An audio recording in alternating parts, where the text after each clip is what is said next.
So when I say Berkshire Hathaway, what's the first thing that pops into your head? For a lot of people, it's going to be two things, right?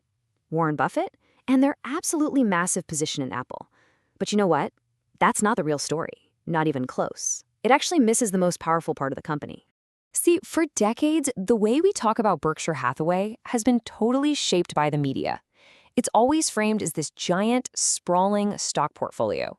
The whole conversation is just about what stocks they're buying or selling, and that creates a picture based on headlines, not reality. But today, we're going to ignore all that. We're going to push aside the stock market noise, forget what the talking heads are yelling about, and really strip this company down to its core. We're on a mission to find the powerful, overlooked gem that's hiding in plain sight. Okay, so here's our game plan. First, we'll do a little bit of what I call accounting surgery. Then, we'll meet the real engine of this company. After that, we'll check out its powerful grind businesses, analyze its fortress of cash, decode a huge signal for management, and finally, reveal that real overlooked gem. All right, first things first. To really see what's going on, we have to get around a kind of tricky accounting rule. You see, companies like Berkshire are forced to report the daily ups and downs of their stock portfolio as part of their profit. This makes their official net income number jump all over the place. And honestly, it can be super misleading if you're trying to figure out how the actual, business is doing. So let's do this little accounting surgery. We're going to take their official income number, and then we're just going to mentally slice away all the unpredictable gains and losses from their stocks. We're even going to set aside the dividend checks they get. What's left behind? That's the good stuff. That is the pure core profit from the businesses that Berkshire actually owns and operates every day. And let me tell you, what's left behind is an absolute beast. This is what we call the operating engine. It's this huge collection of businesses that Berkshire owns completely. This is the part of the company that makes money day in and day out, and it could not care less if the stock market is open, closed, up, or down. So just how powerful is this engine? Get this. It cranks out over $40 billion in profit, before taxes, every single year. I mean, to put that number into perspective, that is more than the entire yearly revenue of a company like Starbucks. And this is the important part. This is all cash from selling real stuff, real services. This has nothing to do with stock market gains.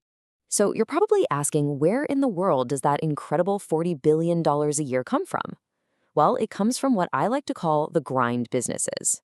Look, these aren't flashy tech startups. They're boring, but they are incredibly powerful because every single one of them has a deep competitive advantage, what people in finance call an economic moat. An economic moat is, well, it's exactly what it sounds like. It's this durable, almost impossible to cross defense that protects a business from its competitors, just like a real moat protects a castle. And having one of these things allows a company to earn really high profits for a very, very long time.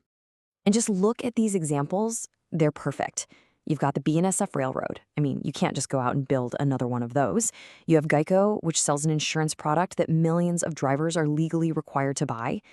And then you've got manufacturing giants like Clayton Homes and brands everybody knows and trusts, like Duracell. Each one is a massive pillar of that operating engine. This quote just nails the whole idea of a moat. Seriously, think about it for a second.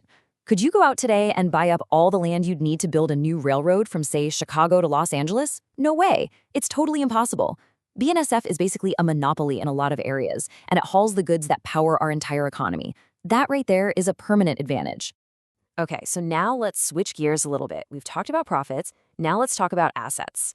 Because after we've pushed that stock portfolio to the side, we find something else that is just as massive, an absolutely immense fortress of cash.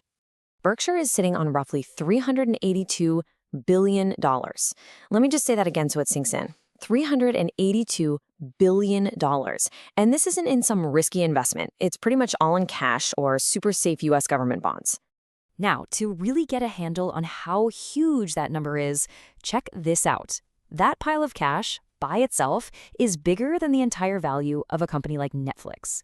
It's bigger than the entire value of Disney. It is just a staggering amount of financial firepower, all sitting there, ready to go. You know, a lot of analysts look at this and call it lazy money. They're always asking, why aren't they spending it? But that totally misses the point. This is not lazy money, it's a fortress. It gives them ultimate security, and right now, that fortress is also a pretty amazing profit center. Why? Because with interest rates where they are, that cash pile is spinning off roughly $15 billion a year in pure risk-free income. Hey, remember how we ignored the stock dividends earlier? Well, those only brought in about $5 billion.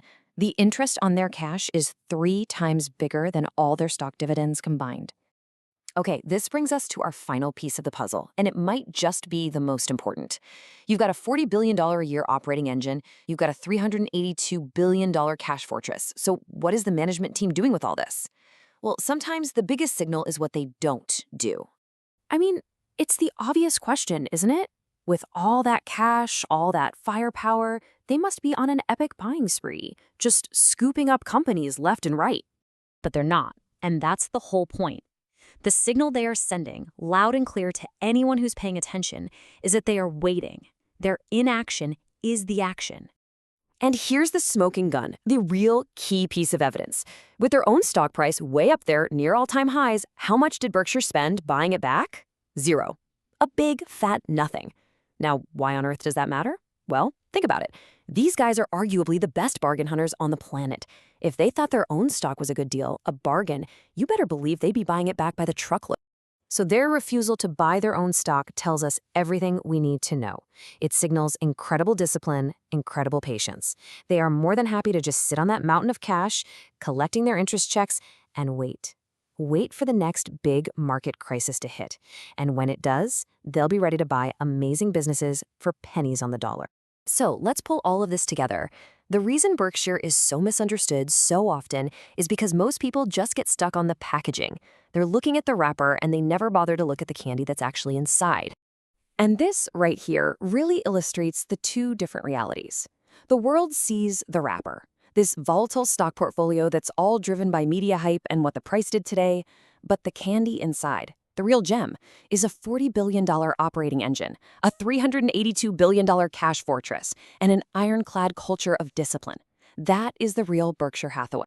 So what's the big takeaway here? In a world that is just obsessed with hype, AI bubbles, crypto speculation, the next big thing, a company like Berkshire Hathaway can seem, well, kind of boring.